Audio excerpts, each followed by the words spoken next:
TNN TV کی بین الاقوامی خبروں کے ساتھ میں ہوں وقار حسین۔ کینیڈا کی وزیر خزانہ اور نائب وزیر اعظم کرسٹیا فریلینڈ کا کہنا ہے کہ مہنگائی کو مالی پابندی کے ساتھ متوازن ہونا چاہیے۔ اس حوالے سے مزید جانتے ہیں۔ کینیڈا کی وزیر خزانہ اور نائب وزیر اعظم کرسٹیا فریلینڈ کا کہنا ہے کہ مہنگائی کو مالی پابندی کے ساتھ متوازن ہونا چاہیے۔ وزیر خزانہ کا کہنا ہے کہ وہ مہنگائی، عوامی مایوسی سے بخوبی آگاہ ہیں۔ وزیر خزانہ کرسٹیا فریلینڈ کا کہنا ہے کہ انہیں مہنگائی کے اثرات سے دوچار کینیڈین کی مدد کرنے اور مالی پابندی کی پالیسی پر عمل کرنے کے درمیان توازن برقرار رکھنا چاہیے، یا مہنگائی کی صورتحال مزید خراب ہونے کا خطرہ ہے۔ انہوں نے کہا کہ وہ استطاعت کے مسائل پر مزید کارروائی کے لیے کھلی ہیں، لیکن ان کا خیال ہے کہ پہلے سے جاری $8.9 بلین کی مالیت کے اقدامات سے کینیڈین شہریوں پر پڑنے والے اثرات کو کم کرنے میں مدد ملے گی۔ وزیر خزانہ کا کہنا تھا کہ مجھے توازن برقرار رکھنا ہے، ایک کینیڈینوں کو قابل استطاعت چیلنجز میں مدد فراہم کرنا اور دوسرا مالیاتی روک تھام، کیونکہ میں بینک آف کینیڈا کے کام کو پہلے سے زیادہ مشکل نہیں بنانا چاہتی۔ بینک آف کینیڈا کے پاس کینیڈا کے افراط زر کے ہدف کو برقرار رکھنے کا مینڈیٹ ہے، جو ہر سال 2% ہے۔ فری لینڈ نے کہا کہ افراط زر سے نمٹنا بینک کی ذمہ داری ہے اور وہ اس کی آزادی کا احترام کرتی ہیں۔ اس ماہ کے شروع میں ایک تقریر میں اس نے دلیل دی کہ پہلے اعلان کردہ پروگرامز بشمول کم آمدنی والے کارکنوں کے لیے فوائد میں اضافہ، دیگر افراط زر کے حساب سے مراحت میں اضافہ اور حکومت کے بچوں کی دیکھ بھال اور دانتوں کے پروگراموں کو لاگو کرنا قابل برداشت خدمات میں مدد کریں گے۔ کینیڈا ڈے کے موقع پر اوٹاوا میں یوم کینیڈا کے لیے مظاہرے واپس آ رہے ہیں اور حکام موسم سرما میں ہونے والی افراتفری کو دوبارہ نہیں دہرانا چاہتے۔ اس حوالے سے مزید جانتے ہیں۔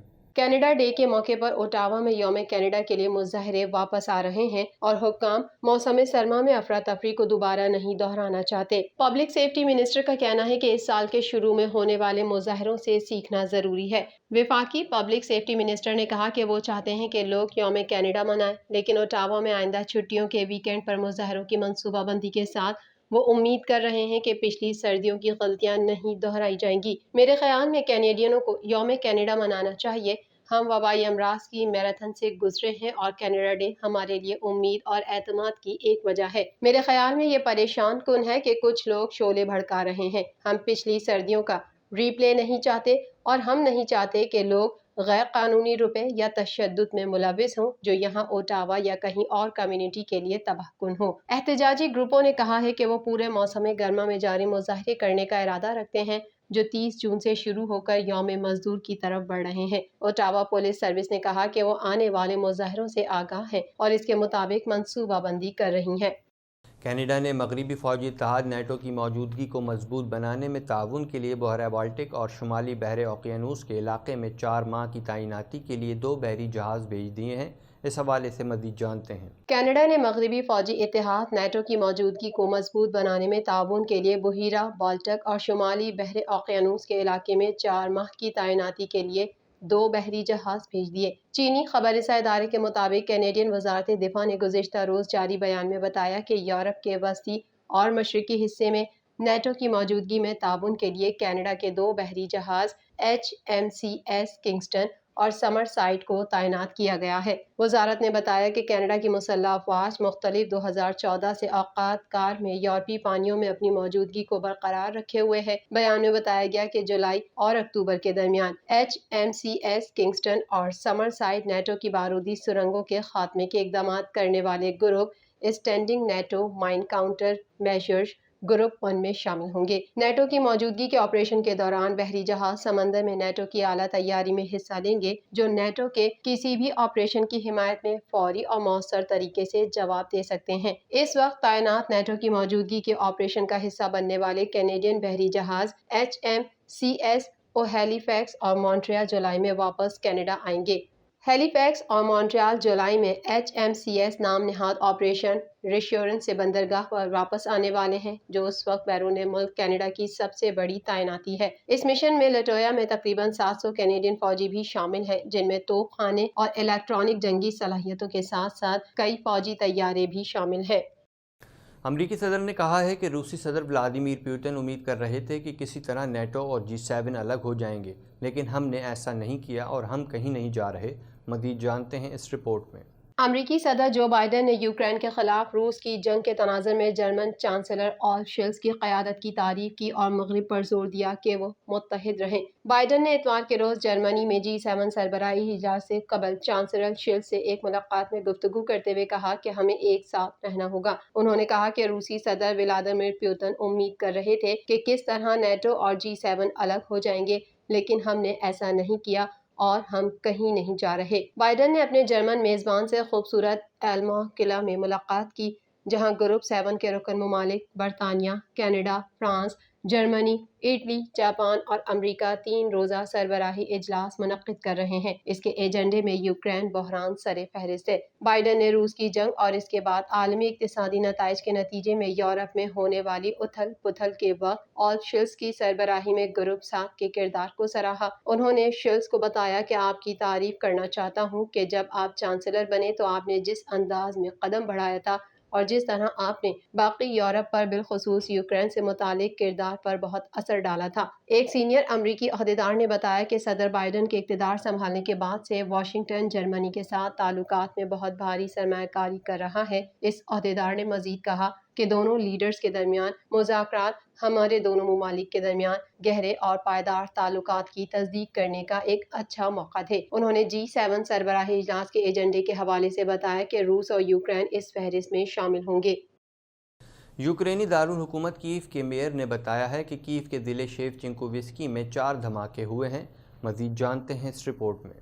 روسی فوج نے کئی ہفتوں کی شدید لڑائی کے بعد یوکرین کے اہم مشرقی شہر سیورودونیتسک پر مکمل طور پر قبضہ کر لیا۔ شہر کے میئر نے سیورودونیتسک پر روسی قبضے کی تصدیق کر دی۔ خیال رہے کہ ماریوپول کے بعد سیورودونیتسک پر قبضے کو روس کی بڑی اور اہم اسٹریٹجک فتح قرار دیا جا رہا ہے۔ دوسری جانب یوکرین کے صدر ولادیمیر زیلنسکی نے ایک مرتبہ پھر روس کے قبضے سے تمام شہر واپس لینے کا وعدہ کیا ہے۔ روس سے جنگ سے متاثرہ ملک یوکرین کے دارالحکومت کیف میں 4 دھماکے ہوئے۔ یوکرینی دارالحکومت کیف کے میئر نے بتایا کہ کیف کے ضلع شیوچنکووسکی میں 4 دھماکے ہوئے ہیں۔ ان کا کہنا ہے کہ آج صبح ہونے والے دھماکوں کے بعد ایک رہائشی عمارت میں آگ لگ گئی۔ کیف کے میئر کا مزید کہنا ہے کہ دھماکوں سے متاثر ہونے والی 2 عمارتوں سے رہائشیوں کا انخلا کرا لیا گیا ہے۔ میئر کیف کا یہ بھی کہنا ہے کہ اطلاع ملتے ہی ایمبولینسز، طبی عملے اور ریسکیو اہلکاروں کو دھماکوں کے مقام پر روانہ کیا گیا تھا، جنہوں نے متاثرہ عمارت سے متعدد زخمی افراد کو نکال کر اسپتال منتقل کر دیا ہے۔ روس نے یوکرین پر حملوں کو مزید تیز کرنے کے لیے ایٹمی صلاحیتوں کے حامل میزائل بیلاروس بھیجنے کا اعلان کیا ہے۔ عالمی خبر رساں ادارے کے مطابق روس نے جوہری ہتھیاروں سے لیس نیٹو کی پروازوں کا بہانہ بناتے ہوئے اعلان کیا ہے کہ مہینوں کے اندر ایٹمی صلاحیتوں کے حامل میزائل بیلاروس بھیجیں گے۔ اس بات کا اعلان صدر پوتن نے بیلاروس کے صدر الیگزینڈر لوکاشینکو کے روس کے دوران ایک ٹیلی ویژن پروگرام میں کیا تھا۔ پوتن نے بیلاروسی جنگی طیاروں کو اپ گریڈ کرنے کی پیشکش بھی کی تاکہ وہ جوہری ہتھیار لے جانے کے قابل ہوں۔ TNN TV کے نیوز بلیٹن میں فی الحال اتنا ہی۔ مزید خبروں اور اپڈیٹس کے لیے دیکھتے رہیے TNN TV۔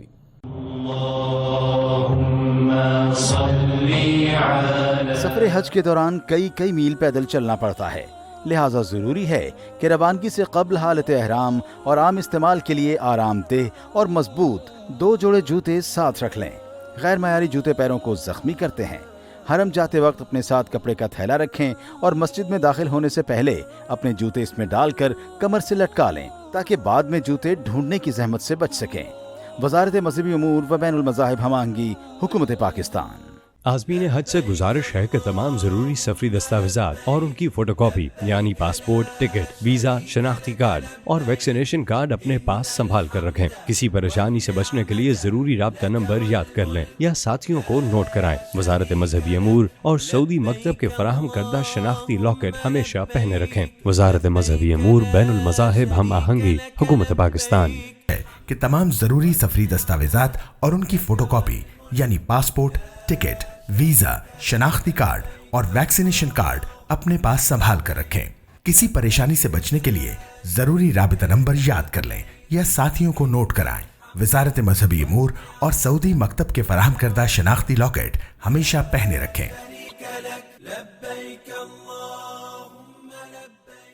حج کے مقدس سفر سے قبل اپنی ویکسینیشن لازمی کروائیں۔ ویکسین کی مکمل ڈوز اور سرٹیفکیٹ کے بغیر آپ حج کا فریضہ ادا نہیں کر سکیں گے۔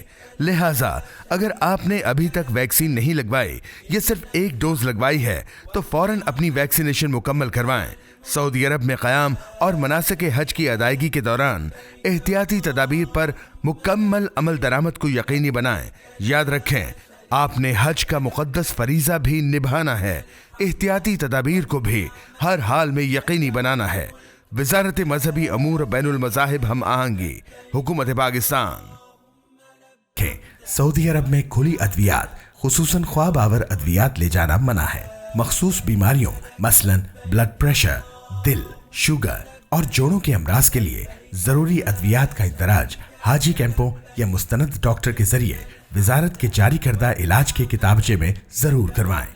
حاجی کیمپوں سے ادویات کی تصدیق اور پیکنگ ضرور کروا لیں تاکہ چیکنگ کے دوران زحمت کا سامنا نہ ہو۔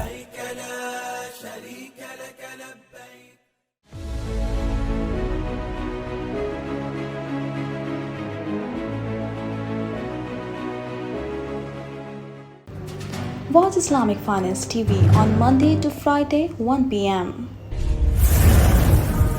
1.25 کروڑ کی آبادی پر مشتمل کراچی میٹروپولیٹن سٹی میں صحت کے حوالے سے ہسپتال تو بہت، لیکن فزیو تھراپی سینٹر نایاب ہیں۔ الحمدللہ ہم نے اس کمی کو پورا کرتے ہوئے گلستان جوہر میں زبیداس فزیو تھراپی سینٹر کا آغاز کر دیا ہے۔